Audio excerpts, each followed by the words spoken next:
कल्पना करा, तुमचं सगळं काही हरवलंय.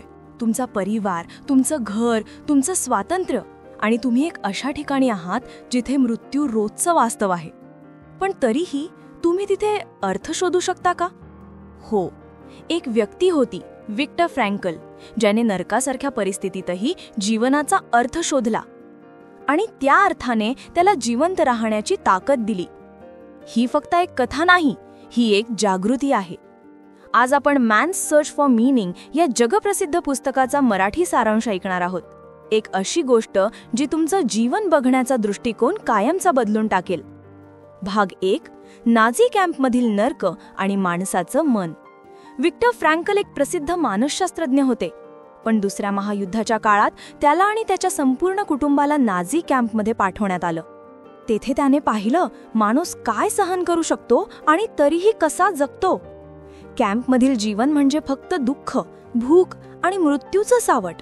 सकाळपासून रात्रीपर्यंत कैद्यांना कामाला लावलं जातं. अन्न जवळपास काहीच मिळत नाही आणि एखाद्याने चूक केली की त्याचा मृत्यू निश्चित. पण फ्रँकलने एक गोष्ट लक्षात ठेवली, ज्यांच्याकडे जगण्याचा अर्थ होता तेच जगले. काही कैदी मानसिकरित्या तुटून गेले, त्यांनी आशा सोडली आणि काही दिवसात ते मरण पावले. पण ज्यांनी मनात एखादा उद्देश ठेवला, आपल्या कुटुंबासाठी परत जाण्याची आशा, आपल्या कामासाठी जगण्याची प्रेरणा, ते जिवंत राहिले. फ्रँकल सांगतात, माणसाकडून सर्व काही हिरावून घेतलं जाऊ शकतं, पण एक गोष्ट नाही, त्याची वृत्ती. तो कोणत्या परिस्थितीला कसा प्रतिसाद देतो हे त्याचं अंतिम स्वातंत्र्य आहे. हेच त्या पुस्तकाचं पहिलं गुणित आहे. तुम्ही परिस्थिती निवडू शकत नाही, पण प्रतिसाद नक्की निवडू शकता. भाग 2, दुःखाचं महत्त्व आणि अर्थ. फ्रँकल सांगतात, दुःख टाळणं नेहमी शक्य नसतं, पण त्यात अर्थ शोधणं शक्य आहे. त्याचं म्हणणं असं होतं की दुःख हे जीवनाचा एक भाग आहे, पण आपण त्या दुःखाकडे दृष्टिकोन बदलून पाहिलं तर ते आपल्याला वाढायला आणि मजबूत व्हायला मदत करतं. नाझी कॅम्पमध्ये तो पाहतो की ज्यांनी आपल्या दुःखाला अर्थ दिला ते मानसिकरित्या अधिक टिकून राहिले. कोणी आपल्या बायकोसाठी जगत होतं, कोणी देवावर विश्वास ठेवून, तर काही जण म्हणत होते की हे सर्व सहन करून मी एक दिवस इतरांना सांगेन काय होतं माणूसपणाचं खऱ्या अर्थानं महत्त्व. फ्रँकल म्हणतो, जर जीवनाला अर्थ आहे तर दुःखालाही अर्थ असतो. हे वाक्य संपूर्ण पुस्तकाचं हृदय आहे. आपण एखाद्या संकटात असलो तरी जर आपण त्या वेदनेतून काही शिकतो तर ती वेदना व्यर्थच जात नाही. जीवनाचा धडा, दुःख टाळू शकत नाही, पण त्याला कसा अर्थ देतो हे आपल्या हातात आहे. पुढच्या वेळी जेव्हा आयुष्य कठीण वाटेल तेव्हा विचार करा, हे मला काय शिकवतंय. भाग 3, जगण्याचं कारण, पर्पजची ताकद.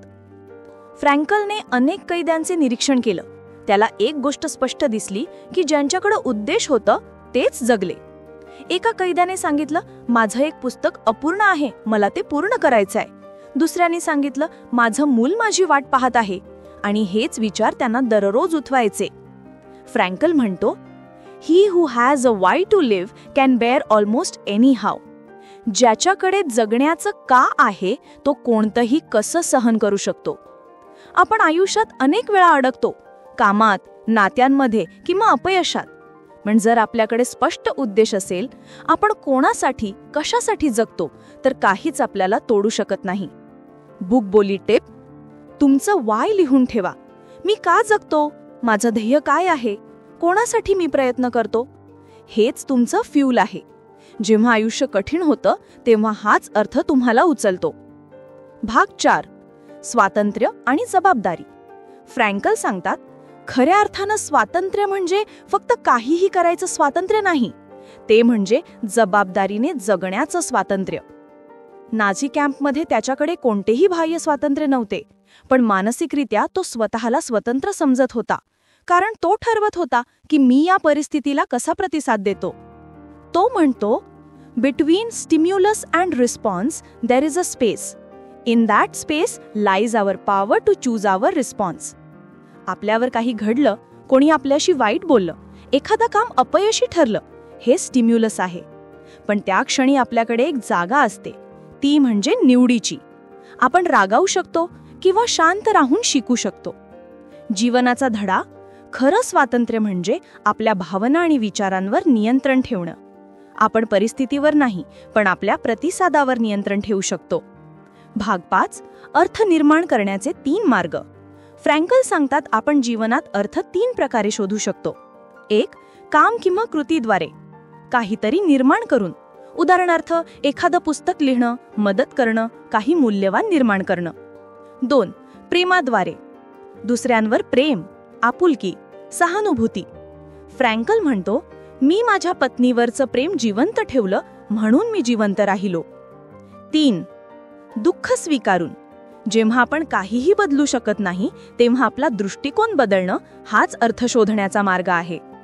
उदाहरणार्थ एका आजारी माणसाला जेव्हा त्याच्या पत्नीचं निधन झालं तेव्हा फ्रँकलने विचारलं, जर तू आधी मरण पावला असतास तर तिला हे दुःख सहन करावं लागलं असतं. आता तू ते सहन करतोयस म्हणजे तू तिचं दुःख वाचवलंस. त्या माणसाने शांतपणे मान डोलावली. तेव्हा त्याला त्याच्या दुःखात अर्थ सापडला. भाग 6. लॉगोथेरपी, मनाचं उपचार विज्ञान. फ्रँकलनी या सर्व अनुभवातून लॉगोथेरपी नावाची नवीन मानसशास्त्रीय पद्धत विकसित केली. लॉगो म्हणजे मीनिंग. त्याचं तत्व मानवाला चालवणारं मुख्य शक्ती म्हणजे अर्थ शोधण्याची इच्छा. ही थेरपी सांगते, समस्या टाळायची नाही, त्यात अर्थ शोधायचा. फ्रँकल आपल्या रुग्णांना विचारायचा, तू या दुःख का अनुभवतो आहेस, यातून तू काय शिकू शकतोस? ही पद्धत डिप्रेशन, गिल्ट आणि अँक्झायटी असलेल्या लोकांमध्ये अत्यंत प्रभावी ठरली. कारण ती सांगते, तू परिस्थितीवर नाही, पण तुझ्या अर्थनिर्मितीवर नियंत्रण ठेवतोस. बुकबोली टेकअवे. जेव्हा जीवनात अर्थ हरवतो तेव्हा माणूस हरवतो, पण अर्थ सापडला तर तू कोणत्याही संकटावर विजय मिळवतो. भाग 7.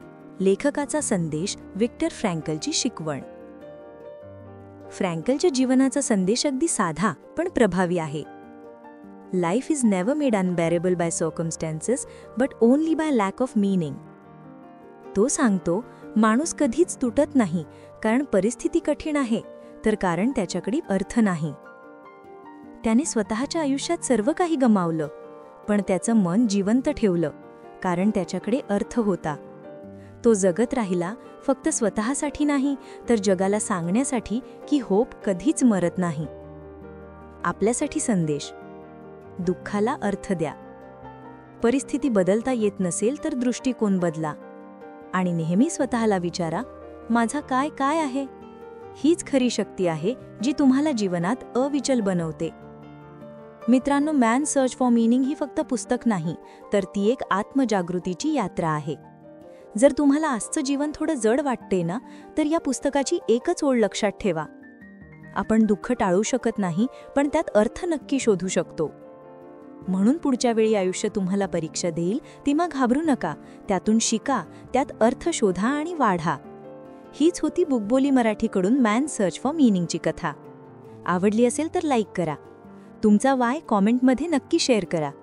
आणि हो, पुढचा व्हिडिओ चुकवू नका, कारण पुढचा भाग आहे स्टार्ट विथ वाय, सायमन सिनेकचा जबरदस्त सारांश. तो एंड स्क्रीनवर क्लिक करा आणि तुमच्या पर्पजचा प्रवास सुरू करा. बुकबोलीवर भेटूया पुढच्या व्हिडिओमध्ये. तोपर्यंत अर्थ शोधा आणि जगा अर्थपूर्ण जीवन.